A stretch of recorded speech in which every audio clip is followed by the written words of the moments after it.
challenges and also some approach in Singapore, and then Su Liu will be giving you a sort of an analysis from a comparative perspective. I think that this hopefully this also can give you some ideas about perhaps how our individual chapters might be shaped up. Okay, this is just a sort of a brief overview of Singapore's key characteristics in terms of land area, population, average annual rainfall, and average water demand, 1.6 MMD. And let's start with Singapore's current combination of water supply, which is we call the four national tap. The water supply is actually from four different sources. This is today's situation. If you look back 30 years time, the situation was quite different. And if you look at 30 years time, much of the waters, actually almost 100% of waters, was relying on the imported water from Johor, Malaysia. There were two agreements signed between Singapore and Malaysia on water supply, allow Singapore to draw water from Johor River. So one was signed in 1961, one was signed in 1962. And the one actually had already been expired in 2011. The both government didn't renew that contract. Another contract will be expired in the year 2062. But there are some negotiation going on several years ago. But now basically still have some year to go. If you look at the importance of imported water to Singapore, this is a situation quite similar to the situation in Hong Kong. Singapore right now rely on probably close to 60% for the water supply from the imported water, as well as from the catchment area, 60% sort of from the combined the imported water and the local catchment. The local catchment is actually new development for Singapore. Right now, Singapore have about 16 reservoirs. These reservoirs are all man-made reservoirs.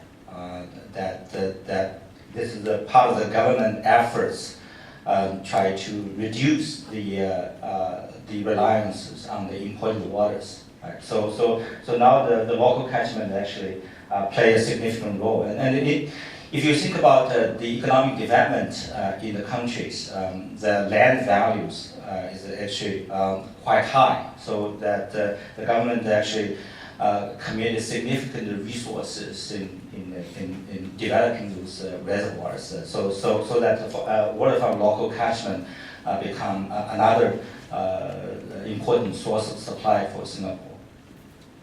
And this is actually another new development. The very the biggest reservoir probably in the country called Marina Barrage. Right? So if you look at this, is a quite a unique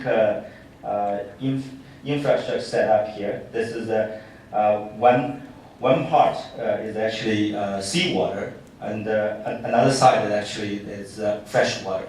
Right? So this is actually that it's used for not only for water supply but also for flood control and livestock attraction. So this is all officially opened in 2008. Right? And another sources is reused water. Right? So this is in Singapore called the new water. Right? If you look at the kind of the process that it goes through to get the new water, you start from the treated used water, then use these technologies. Microfiltration and reverse osmosis and so forth, and then you get the new water, and the there are, at the beginning, people are concerned about the quality of of these new waters, because these are from the sources. These are used water. If you look at these statistics on the quality of the new water, you can see that new water is listed at the bottom here. This is comparison from colors, comparison of suspended particulate, comparison of bacterial counts, and so on and so forth. So you look at the new waters, like in terms of quality, is actually higher than other sources. In fact, it is too pure for human consumption. That's why the use of new water is typically for certain industrial plants. And most of the new waters actually got injected into reservoir, right, to be mixed with other sources, because if you look at the content, they are basically too pure for consumption. And these are various of plants that have been built. The newest plant, the fifth plant, was built in 2010. So altogether, today, the new waters provide about 30% of the city's water, the city-state water supply. Another source is desalinations, desalinated water. This is actually a quite unique setup. This is part of the PPP arrangement. The private sectors design and build the contract, the plant, and they operate the plant, basically to sell the water to Public Utility Board of Singapore. Right? So this is the another source, the fourth one. If you look at the demand management in Singapore, the pricing in Singapore has been one important issues, and the water pricing has been contributing to the conservation efforts in Singapore, right? So if you look at this, is the basic tariff. It's about $1.17 per cubic meter, but then you have this water conservation tax, which is 30% of that. So this is something that sort of introduced at that time to emphasize the importance of conservation. So whenever that the tariff changes, automatically you will have sort of a same adjustment in terms of the water conservation tax, and also waterborne fee is also another it's another 30 cents. Right? So altogether, if you look at overall, the price is about $1.82. Right? So basic rates.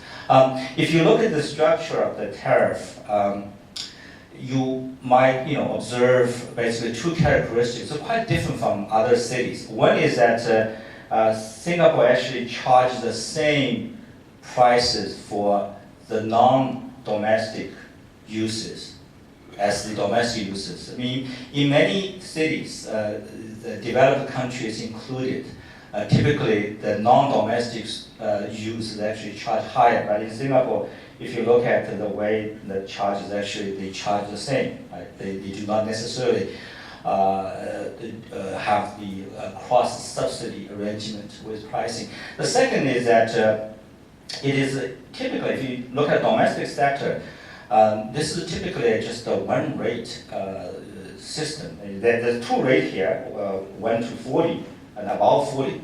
But if you look at the vast majority of households, it's typically fall under 40. Right? So here, unlike many cities and countries where you have this increasing block tariff, first 10 cubic meters tend to have lower prices and so forth. Like in Hong Kong, the first 12 cubic meters even for free, right? But here, if you look at Singapore, 1 to 40, they are the same prices. That essentially mean that they are using the one rate, right? Also, if you look at the water conservation strategy, there's a various of mandatory requirements in terms of what kind of water the appliances or water fittings can be used in apartment building. To Singapore's advantages, majority of Singaporean, 80% of Singaporean actually live in a public housing scheme. And so that actually this gives government additional leverages to impose these mandatory requirements on use of the water-saving appliances and fitting. This is the overall sort of the average water uses for the household here. So this, if you look at this, is quite remarkable. If you, for the last 20 years or so, in many country or cities, when the income rise, you probably will observe that the water consumption will gradually rise. But in Singapore, they have managed to gradually reduce that water consumption, and in part that due to the pricing use, in part due to these various the mandatory mechanism use. So to compare domestic water consumption in major cities, Singapore is on the 162 liters per day, and compared to this much lower than Hong Kong, and much lower than cities in Australia, Japan, and US.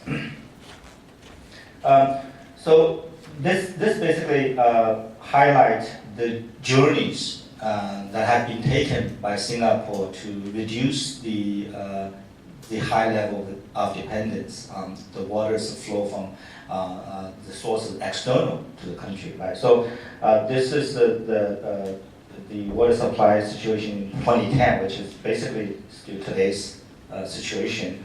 60% from imported water plus the catchment water, 60%.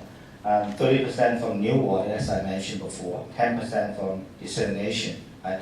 So the idea is that in 2060, when the second contract expires, Singapore should be able to achieve self-sufficiency. Right? So this is not saying that this will happen in 2060 because there is still a contract and the contract can be renewed. But from the technological perspective, from economic perspective, Singapore will be able to achieve this providing 50% of the water supply from the new water, 30% from desalination, and 10% from catchment, which basically means that can achieve the self-sufficient in 2060. The ABC water program is actually a unique program in Singapore. In many countries, that the rivers and the waters and abundant available. Okay, so that we don't think much about really the kind of the benefit, various benefits that can be provided by the water. But in Singapore, it's the countries with water scarcity. So there's a lot of things like water sporting. These activities that are very like unknown to Singapore because Singapore does not have those natural kind of river systems and so forth. And this is an attempt to basically get people to close to water and to be more appreciate the value provided by the water. So this is one example of the project under the so-called ABC program. If you look at on the top left here, this is you see a canal here. This is a very kind of functional. The function is basically to catch water rainfall, right? Very functional. But under the ABC program, that they wanted to, this is still kind of a canal that serves the purpose of collecting rainwater, but they would like to make it more like looks natural, and so that people can really enjoy some additional benefit provided by water. And the last slide I want to show is that Singapore has become a global hub in water industry. These are various of firms that is based in Singapore or operate out of Singapore, right? So because of the water scarcity in Singapore, because of Singapore's determinations to achieve self-sufficient, actually that quite sizable water industries have been developed in Singapore. Last week, actually, Singapore had the international, the Singapore International Water Week. More than 20,000 people attended the Singapore International Water Week. A lot of them actually from different countries, industry, government agencies, and so forth. So Singapore since become a global hub in water industry. So this is something that scarcity can do to a country. So that in order to confront the scarcity, you actually open door to many new areas, and this development of the water industry in Singapore is such example. Okay, I'll just stop here, and Ms. Su can give you a presentation on comparing Singapore with Hong Kong. Thanks. The reason I look into Singapore is one of the reasons to wish one day I can meet someone from Lee Kuan Yew School. They did a fantastic job of telling Singapore water story, and most important is to give hope. You see my work is very doomed and pretty depressive. That's part of the reason I got into looking for what is the solution, what can we do in future. So this work is released early this year, and I'm looking for solutions. Therefore, this is the general. I think it's very interesting to just look at the map. Similarities in geographic structure and all kinds of climate features. Biggest commonality is the water scarcity of the two cities. Biggest difference, in fact, is political. Singapore is a sovereignty country, while Hong Kong is a special administrative region of a sovereignty country. So bear this in mind, it can actually drive us to different roads. The early parts of Singapore and Hong Kong was very similar. We both were driven by population growth. Under such a growth, we need to entertain our water requirements. And then Singapore seems like managed the population growth and the water supply pretty much on speed and within the scale. While Hong Kong, there was a period of serious shortage and a period of this one doesn't work. Period of oversupply due to the industry move north. And then recently we're more or less maintain our growth and make the supply to go along with. The water storage capacity, very interesting. Singapore and Hong Kong, we both coincidentally have about a similar number of reservoirs. I have one more than Xun presented, because there is one particularly only for military base. That reservoir usually is not included in domestic capacity. And if we look at the year of our development of the water storage capacity, for Hong Kong, pretty much down in the 1980s, before that. While Singapore is actually, most of their work is done afterwards. There are lots of work, especially the large capacity reservoirs were built after the 1980s. And total capacity of the storage, we have a lot more than Singapore because we have a more land use. Interesting to look is to see the future plan. Singapore actually planning to grow their catchment area to 90%. Imagine a country with 90% of water catchment. What kind of concept that is? While in Hong Kong, we have people often trying to put their fingers in our 30% land of water catchment. They saw it as buildings, properties, money. The water input picture, Singapore and Hong Kong, defined by 1965. Before that, Singapore and Hong Kong actually flipped the coin. So current and before 1965, we were just going the other way, while Singapore heading that way. That's quite interesting to see. Turning point, 1960s. This is important is because both Singapore and Hong Kong signed our long-term water supply agreements in the period. For Singapore, there were actually 2 contracts, but with that, they have some like a supplementary agreements.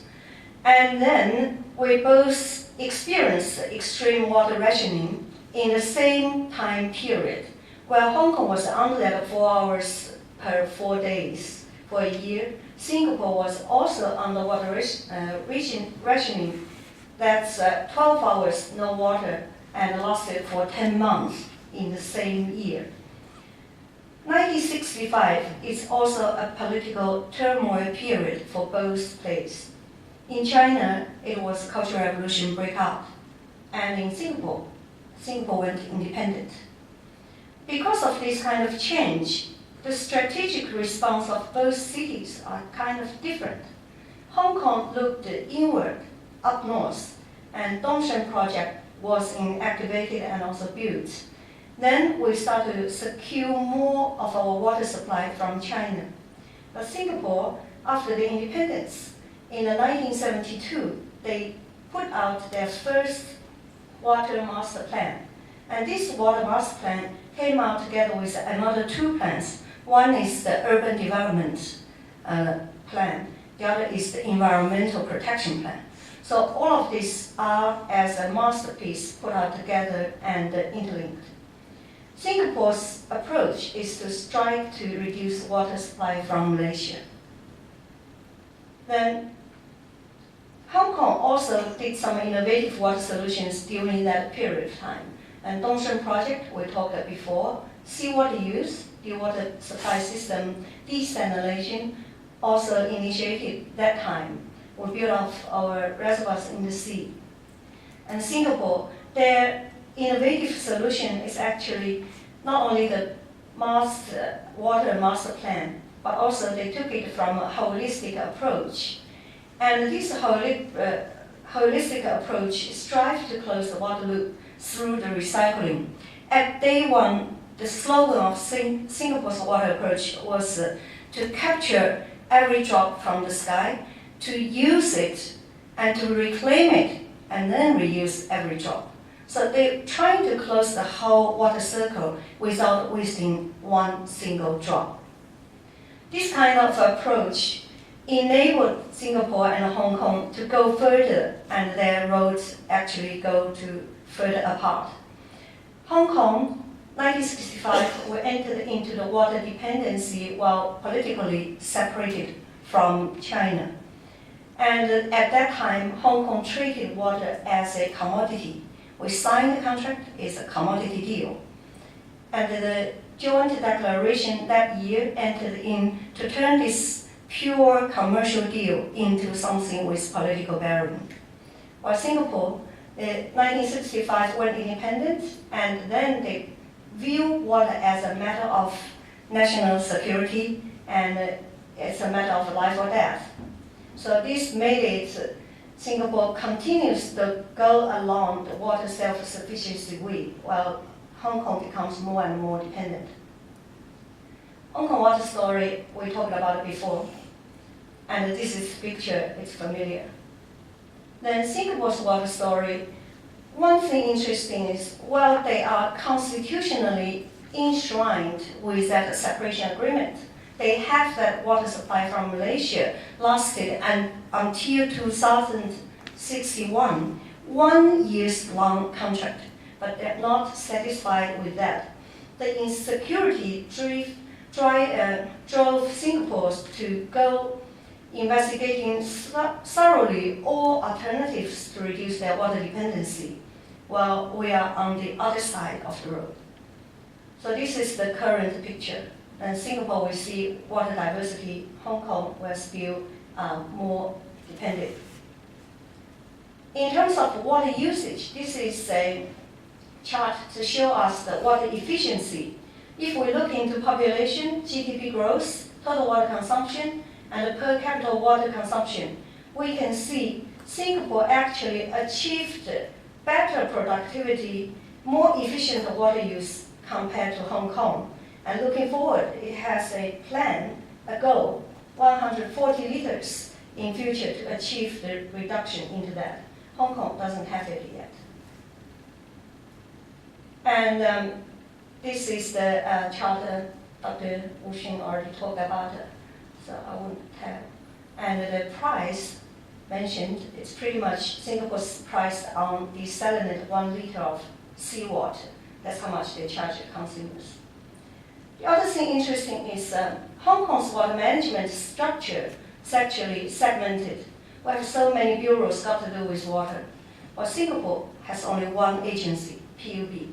This is the National Water Agency that manages anything got to do with water and also energy gets into water supply and treatment.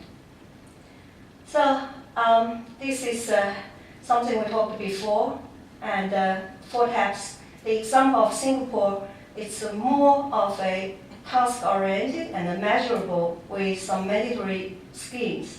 Hong Kong mostly advocate-oriented and also voluntary-based.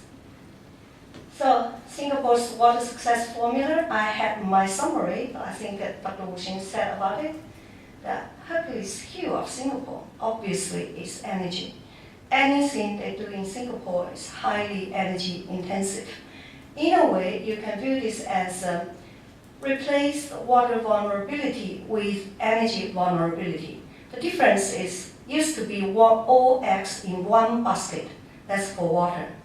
And now, it's all eggs in all kinds of baskets all over the world. So different set of risks and vulnerability needs to be managed.